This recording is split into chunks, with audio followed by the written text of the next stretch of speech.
Well, this is Sunday. I'm standing next to my hotel, and here's my car.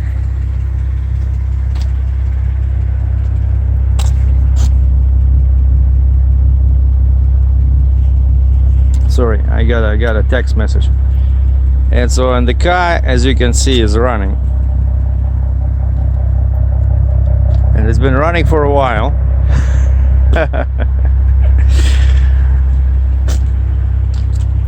So I came in, I put it in my bag, you know, because it was all covered with ice. It's cold. It's like I don't know if you can see, but over there, like the water is covered with ice. It's cold. It's probably 25 F. And so I opened the doors with my key, and I started the vehicle, and I put the, you know, warm air towards the windshield so I can clean it up. I got this, and I started cleaning. And when I was done, I did, you know, this thing that, you know, most people do, right? And like, what the right door, like, there's a sensor here, like the key is right there. I don't know if you can see it, but the key is right next to the shifter under the radio. It's a lot of reflection here, but that's the key.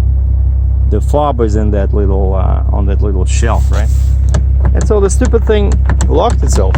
Like the gear shifter is in neutral position, the brake is on, and the car is running. So I have a spare key in the bag inside the trunk. I cannot open the trunk.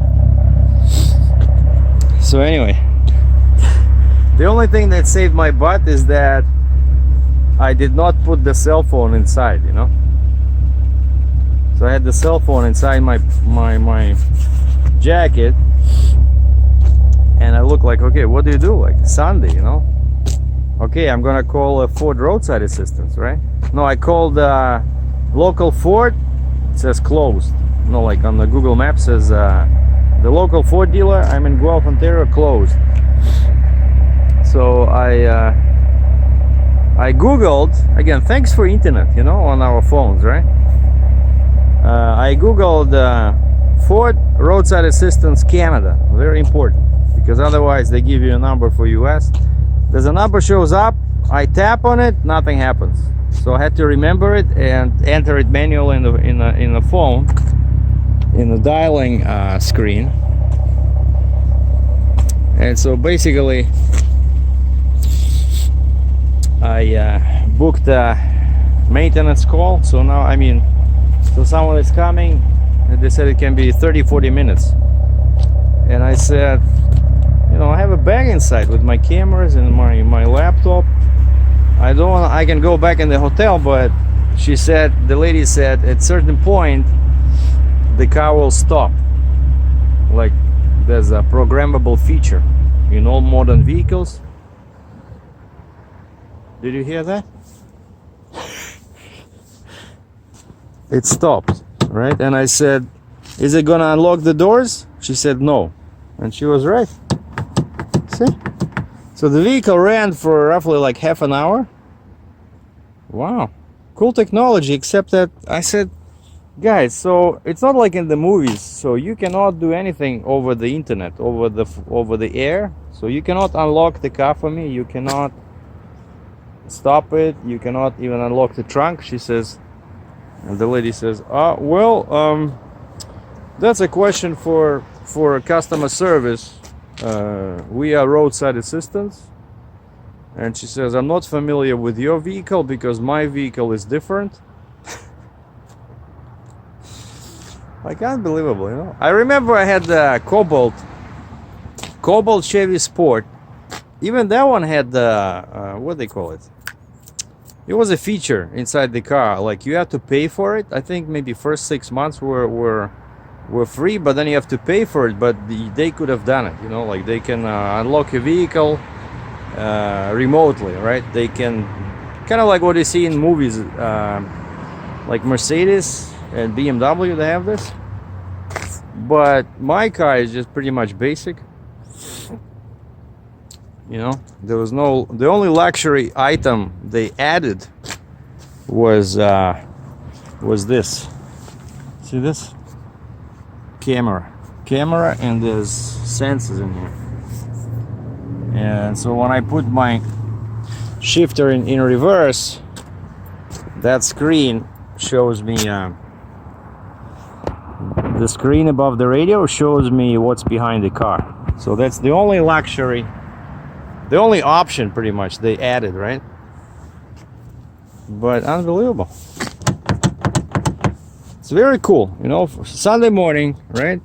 You open the car, you put your bag in, you grab the scraper, and it's kind of like a joke. They should do it every year on April the 1st, you know?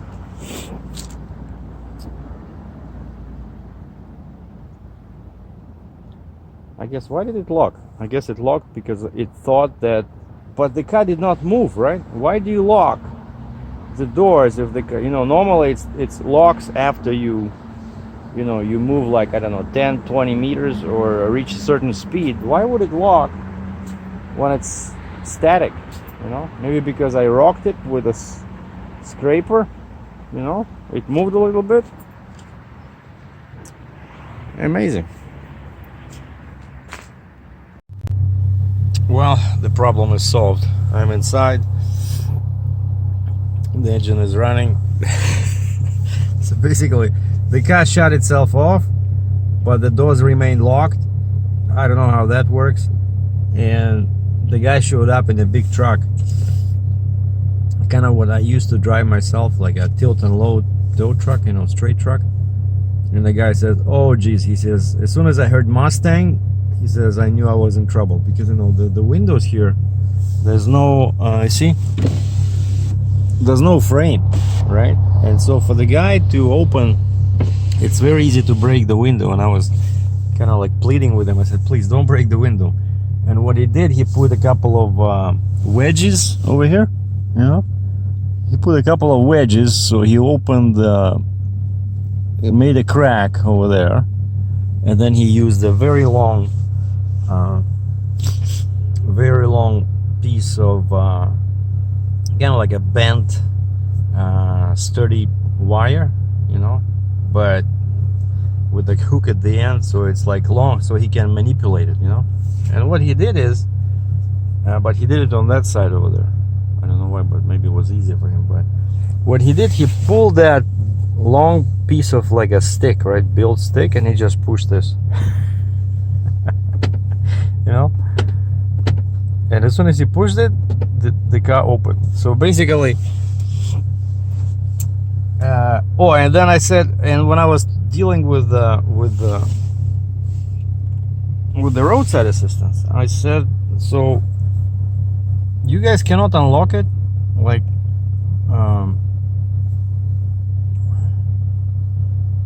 remotely? And she says no. I see auto engine off, hill start park. That's why it has auto engine off. Okay, but over here, settings, vehicle, locks, auto unlock, right? Why didn't unlock? But then it has a remote unlock. Look at this, a remote unlock. And before it was all doors, and I changed it to driver's door just right now, just for a bit, you know, safety. So they can do it, you know, just that roadside assistance did not know, but it's possible. I have no idea what mislock is. Switch inhibit. What is that? Well, I have to look at the manual, you know, because these locks can